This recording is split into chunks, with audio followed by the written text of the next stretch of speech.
अखंडमंडलाकारं व्याप्तं येन चराचरं तत्पदं दर्शितं येन तस्मै श्रीगुरुवे नमः। अज्ञानान्दस्य लोकस्य ज्ञानाञ्जनशलाकया चक्षुरुन्मीलितं येन तस्मै श्रीगुरुवे नमः। सभी आत्मरूप सज्जनों का सर्वांग योग मालिका के 6वें अध्याय के निरूपण प्रसंग में हार्दिक स्वागत समादर करते हैं। मित्रों, हमने क्रमशः सर्वांग योग में इंद्रियां, मन, इनके द्वारा इस विश्वरूप परमात्मा से इस पिंड की जान पहचान की, परिचय किया कि किस तरह पंच महाभूतों से पंच ज्ञानेंद्रियां बनी हैं, जिनसे हम पंच तन्मात्राओं का अनुभव करते हैं। उसी तरह हमने मन से भी प्रयोग द्वारा ये जाना कि सत्वगुण, रजोगुण, तमोगुण जो संपूर्ण यच्चावत सृष्टि में उपलब्ध है, उपस्थित है, वो कण कण में और प्रत्येक वस्तु में किस तरह ओतप्रोत व्याप्त है, इसका हमने अनुभव लिया। और इसे क्षर कहते हैं। क्षर का अर्थ होता है सतत रूपांतरण होने वाला भाव। शब्द, स्पर्श, रूप, रस, गंध और सतोगुण, रजोगुण, तमोगुण ये अष्टधा विश्वरूप परमात्मा का बाह्य शरीर है, बाह्य दृश्य है। और इसी को क्षर कहते हैं, प्रकृति इसको कहते हैं। अनेक प्रकार के नाम इसके लिए उपलब्ध है। और इन सभी नामों का यानी जिसे कहा जाएगा कि एकत्रीकरण साम्यावस्था को कहते हैं। इन आठों भावों का एकत्रीकरण साम्यावस्था कहलाती है। ये दृश्य है, साकार भी इसे कहते हैं और सगुण भी यही है। अब जाने निर्गुण निराकार आत्मभाव। आत्मा के विषय में लोग कहते हैं कि आत्मा को देखा नहीं जा सकता, जाना नहीं जा सकता और वो अदृश्य है, उसे केवल मानना ही चाहिए। लेकिन ये सद्गुरु की महिमा है कि सद्गुरु अक्षर आत्मा का प्रत्यक्ष यथार्थ दर्शन कण कण में हमें कराते हैं और आत्मदर्शन करके ही इस जीव को परम सुख और शांति की प्राप्ति होती है। क्योंकि क्षर गति में विस्तार है, क्षर गति में कम है, ज़्यादा है। सतत रूपांतरण होने वाला रहने से जो अभी है वो बाद में नहीं है। लेकिन अक्षर आत्मा का ऐसा नहीं है। अक्षर आत्मा ये वस्तुओं में कितना ही रूपांतरण होता जाए, लेकिन उस अक्षर आत्मा का कभी अभाव होता ही नहीं।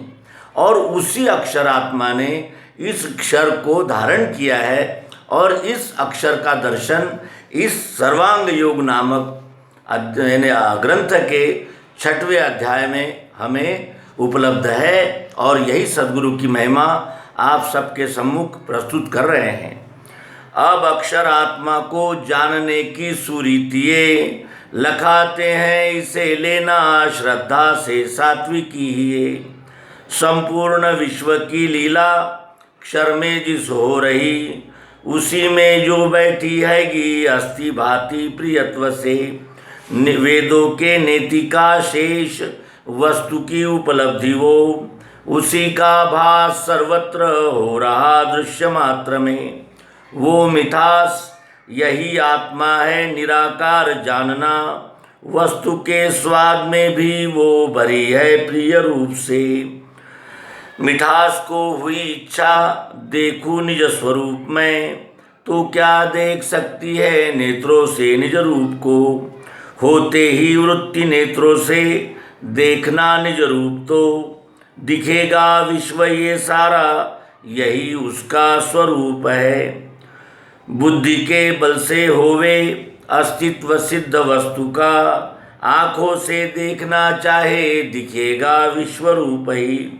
शब्द, स्पर्श तथा रूप, रस, गंध गुणत्रय आठों का जो लय स्थान साम्यावस्था जिसे कहे, उसी में जो रहे स्थायी अभिन्न गर्भ रूप से। ज्ञानियों को भासती है साक्षित्व भाव से वही, यही ईश्वर संज्ञा से अक्षर रूप स्वरूप में नित्य शुद्ध अजस्थाई स्थित है साक्षी भाव से। सर्वशक्ति इसी में है, ज्ञानी का ध्येय है यही। कर्मारंभ जताने को संज्ञार्थ ओम कहे श्रुति। अक्षरानुभव योग नामक अध्याय 6वां। अब अक्षर आत्मा को जानने की सुरीति ये लखाते हैं, इसे लेना श्रद्धा से सात्विकी ये। अक्षर आत्मा को जानना है।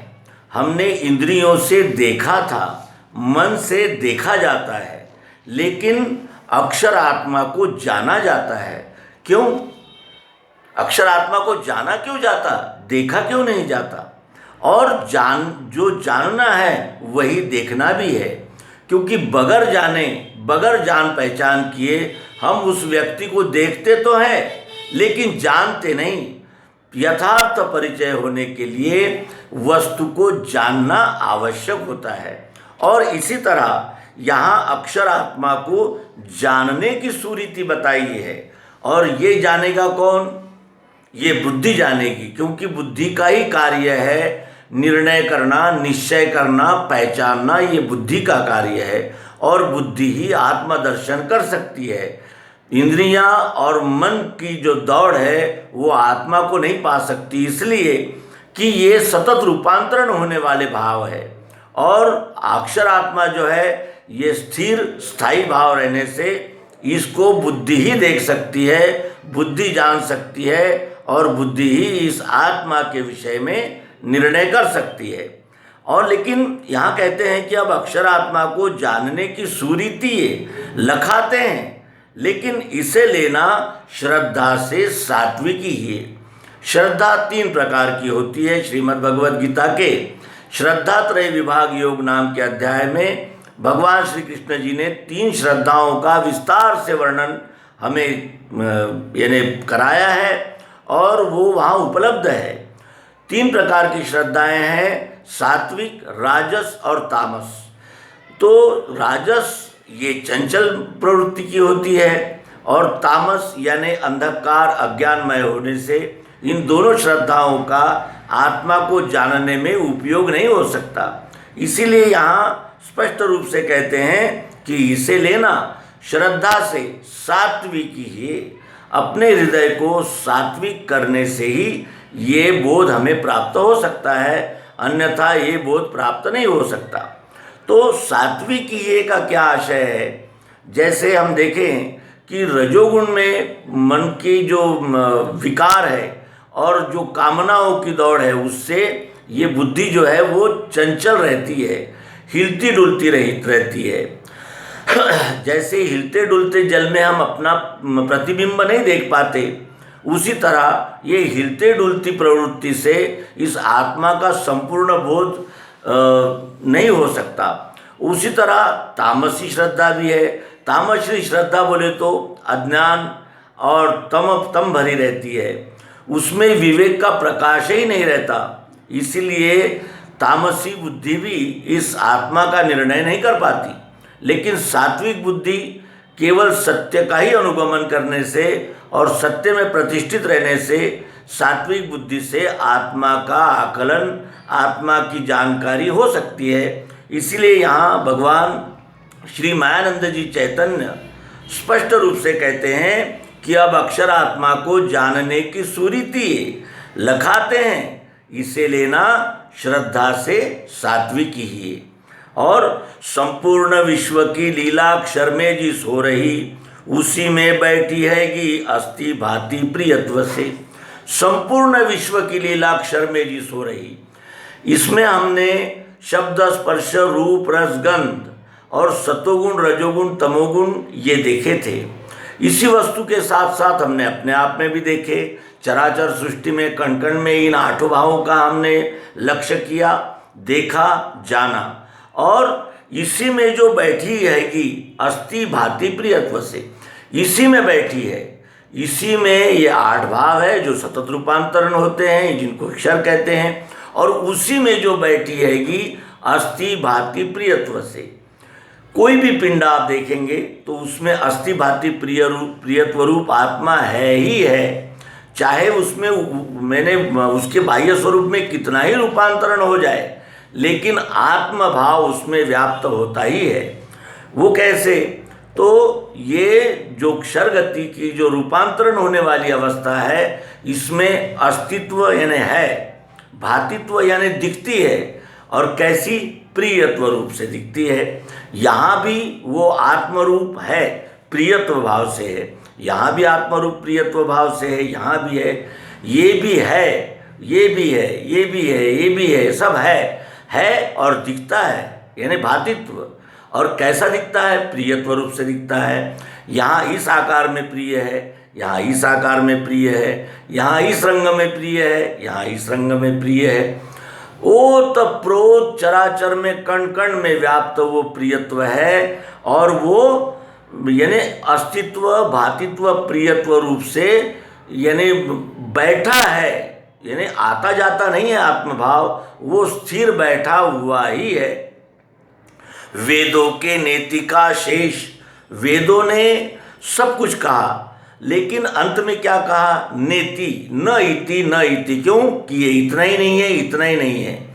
क्या वो अक्षरात्मा जो है वो एक वस्तु तक सीमित है?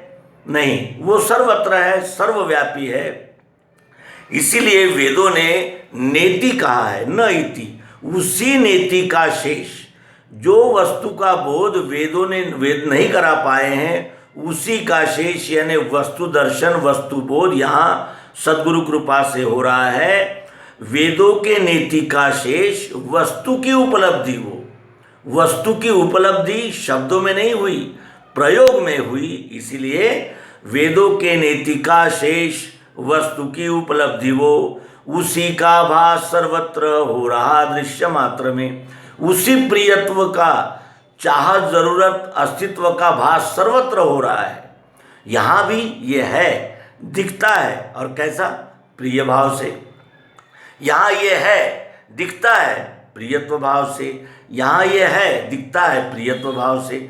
जहाँ भी हम देखेंगे दिखता ही है, और वो है इसीलिए दिखता है। और कैसे दिखता है? तो प्रियत्व भाव से दिखता है।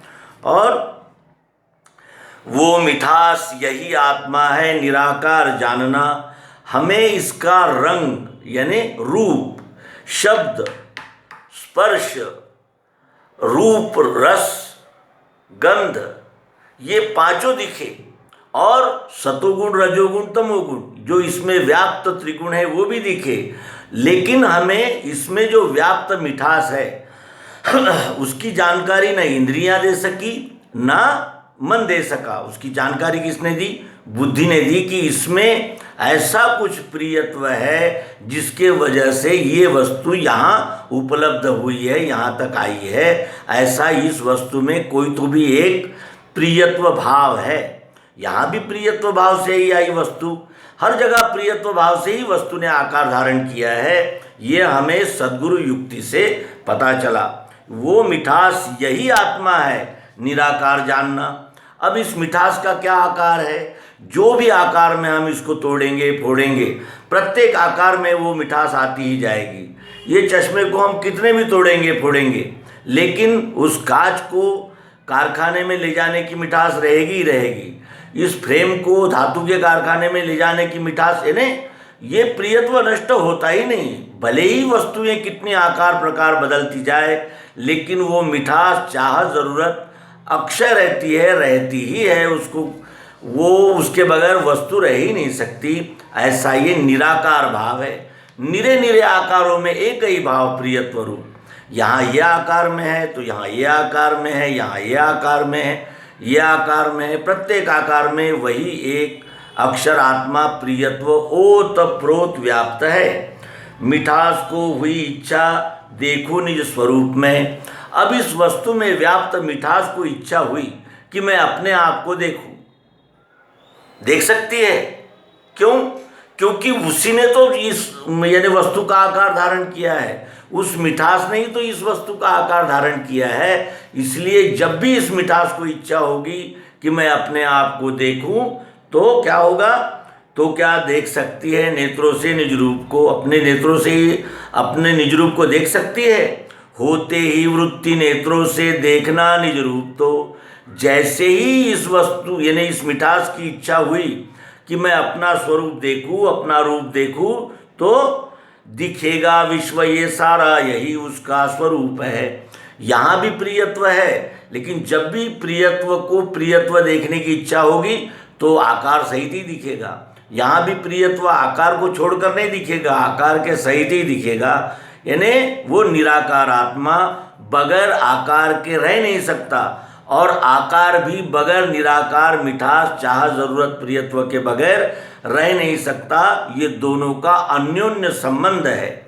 जब भी हम अपने आप में की प्रियत्व देखने की प्रयत्न करेंगे तो आकार सहित ही प्रियत्व दिखेगा, और बगैर आकार के प्रियत्व नहीं हो सकता, और बगैर प्रियत्व के आकार कोई भी नहीं हो सकता, नहीं है।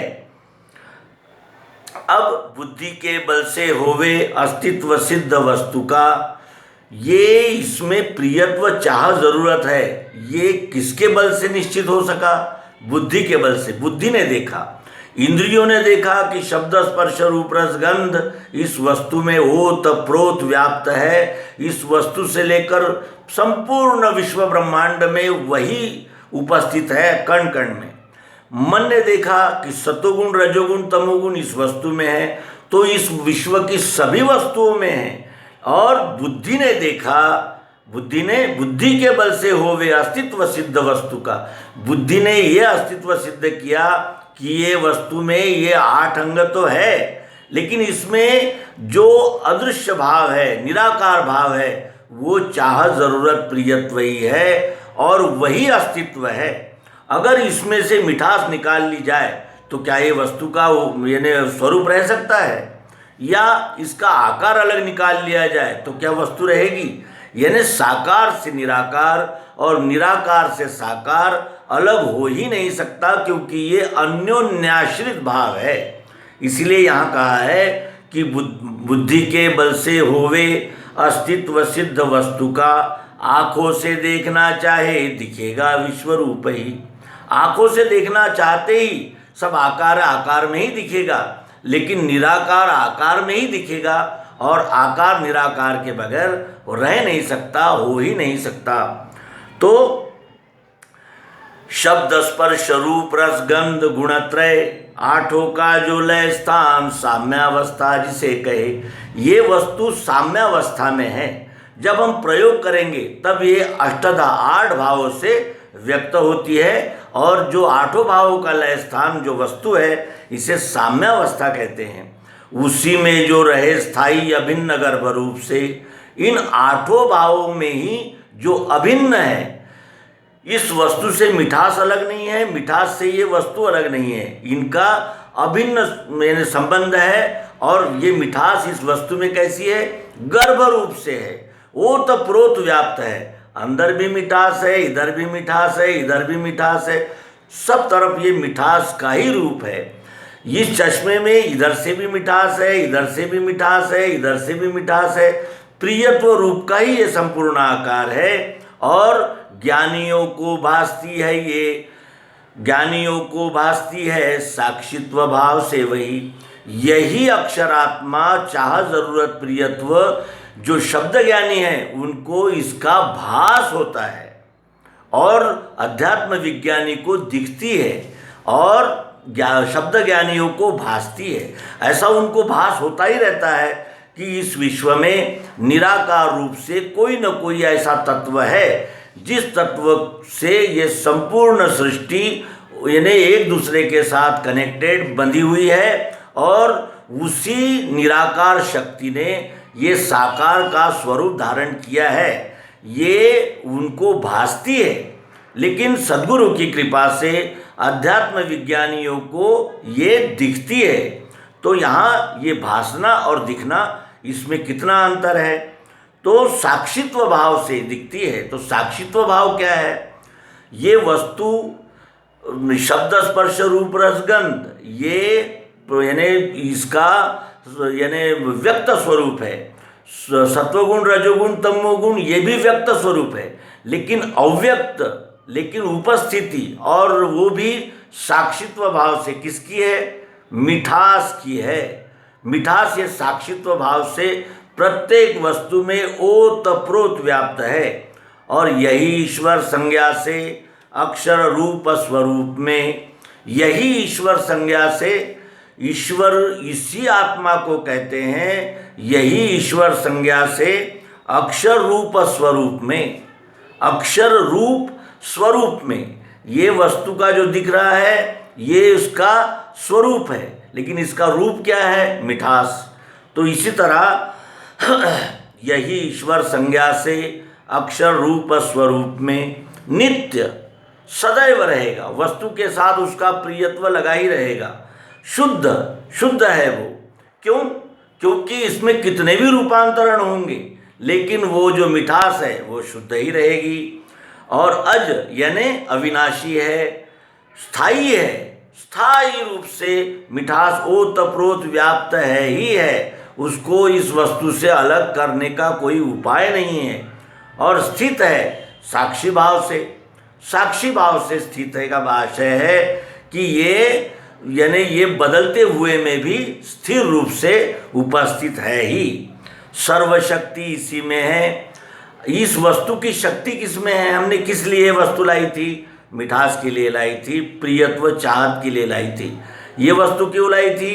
देखने के चाहत ज़रूरत प्रियत्व के लिए। ये वस्तु क्यों लाई थी? बोलने के चाह ज़रूरत प्रियत्व के लिए। यानी चाह ज़रूरत प्रियत्व के वजह से ही ये वस्तु उपस्थित है, इसीलिए यहाँ इसे ईश्वर कहा है, क्योंकि ये सारा ऐश्वर्य जो है उस चाहत ज़रूरत प्रियत्व आत्मा का ही है।